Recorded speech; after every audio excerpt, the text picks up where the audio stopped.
Salam sejahtera Malaysia. Tuan-tuan dan bapak semua, hampir setiap hari kita mendengar pendedahan perkembangan terkini daripada SPRM. Satu pendedahan yang sudah pasti, bukan pendedahan tapi tindakan yang memang sudah dilaksana pun oleh SPRM adalah pembekuan Parti Bersatu. Dan pada akhirnya pendedahan demi pendedahan. Dan yang lucunya saudara-saudara, banyak pula gelaran yang telah diberikan oleh perasua-perasua di Malaysia. Baru-baru ini gelaran yang telah diberikan adalah jerung.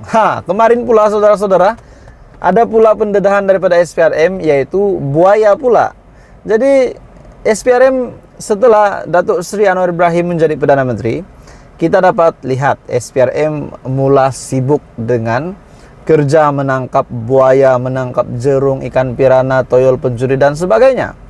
Dan pada akhirnya saudara-saudara semua, setelah akaun Bersatu dibekukan, banyak pemimpin, kebanyakan pemimpin daripada Bersatu, daripada Perikatan Nasional memang tidak puas hati. Bahkan Muhyiddin sendiri pun tak puas hati dengan pembekuan akaun Bersatu. Dan pada akhirnya Wan Saiful Wanjan telah membuat satu lagi kenyataan, di mana SPRM perlu menyiasat semua parti.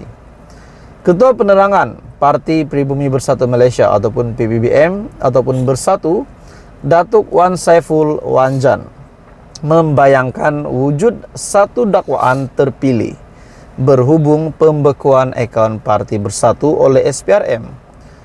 Beliau yang juga ahli parlimen Gelugor mempersoalkan, sekiranya siasatan itu adil, mengapa parti-parti lain yang mempunyai rekod kurang bersih tidak disiasat?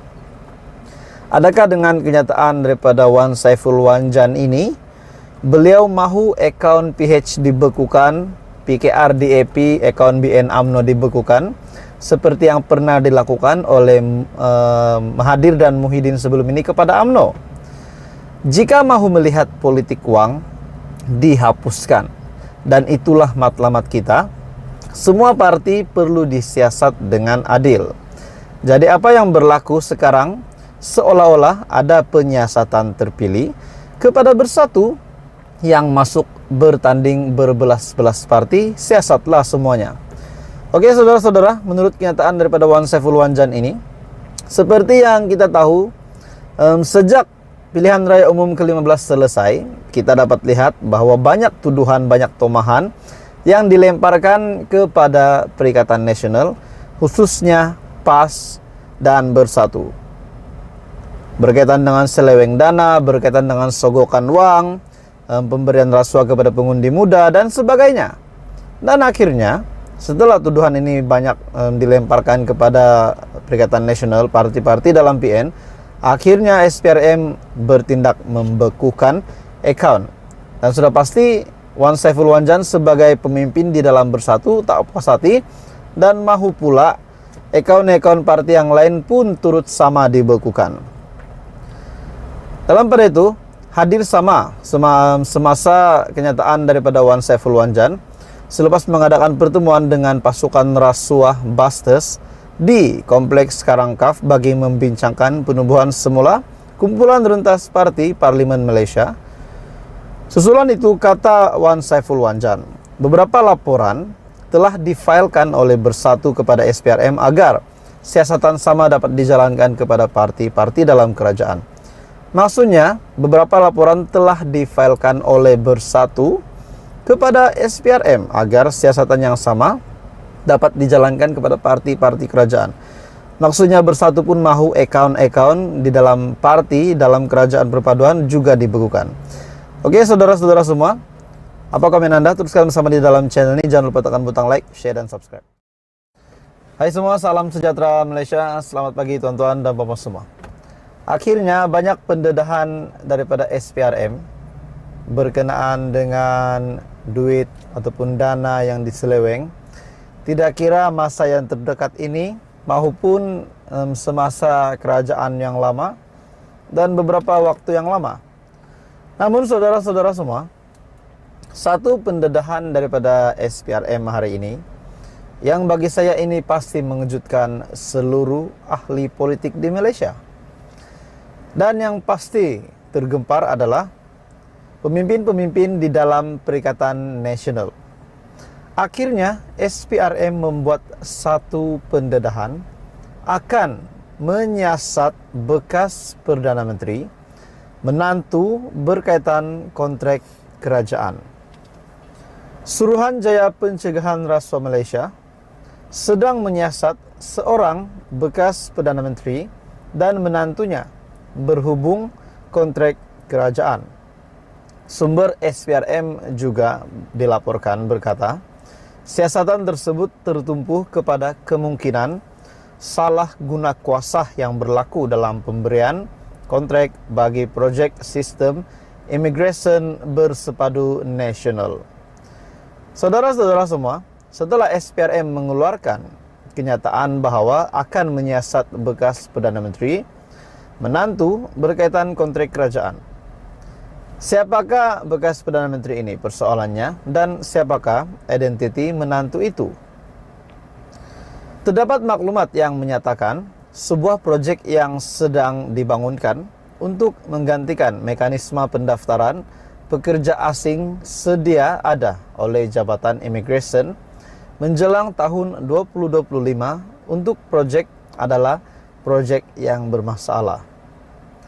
Semakan ke laman web, jawatan itu juga menunjukkan pasukan projek khas NIISE dipertanggungjawabkan kepada seorang pegawai tadbir dan diplomatik, yaitu Ruslan Atan.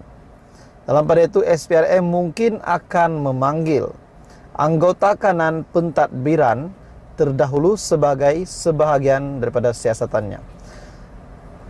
Kata kuncinya di sini yang saya lihat, saudara-saudara, SPRM akan memanggil anggota kanan pentadbiran terdahulu. Adakah maksudnya kerajaan yang terdahulu terlibat dengan siasatan yang bakal dilaksanakan oleh SPRM, oleh tim Azam Baki ini? SPRM mungkin akan memanggil anggota kanan pentadbiran terdahulu sebagai sebahagian daripada siasatan itu. Dalam pada itu, pada Isnin lepas, New Straits Times melaporkan Ketua Pengarah Imigresen Datuk Hairul Zaimi Daud berkata NIISE akan diperkenalkan dalam masa 2 tahun dengan semua urusan. Sebelum ini, Ahli Majlis Tertinggi UMNO Datuk Dr. Muhammad Puat Zarkashi pernah berkata, menantu bekas Perdana Menteri mungkin saudara yang tidak dinamakan seperti yang disebut Perdana Menteri Datuk Seri Anwar Ibrahim ketika beliau berucap ataupun bercakap mengenai kroni dan saudara yang dianugerahkan kontrak yang lumayan. Menantu pemimpin itu juga dinamakan dalam satu laporan media sebelum ini sebagai antara seorang pemain utama dalam kontrak untuk NIISE. Jadi saudara-saudara semua, dengan kenyataan daripada sumber kenyataan daripada Perdana Menteri hari ini, di mana telah didedahkan oleh AMT UMNO yaitu Puat Zarkashi, di mana menantu bekas Perdana Menteri itu mungkin saudara yang tidak dinamakan seperti yang disebut Datuk Seri Anwar Ibrahim ketika beliau berucap ataupun bercakap mengenai kroni dan saudara yang dianugerahkan kontrak yang lumayan. Mungkinkah individu ataupun identiti bekas Perdana Menteri dan menantu ini seperti yang tular di media sosial, yaitu Muhyiddin Yassin dan menantunya? Oke saudara-saudara semua, apapun kita menantikan keputusan terkini, perkembangan terkini daripada SPRM. Teruskan bersama di dalam channel ini. Jangan lupa tekan butang like, share, dan subscribe.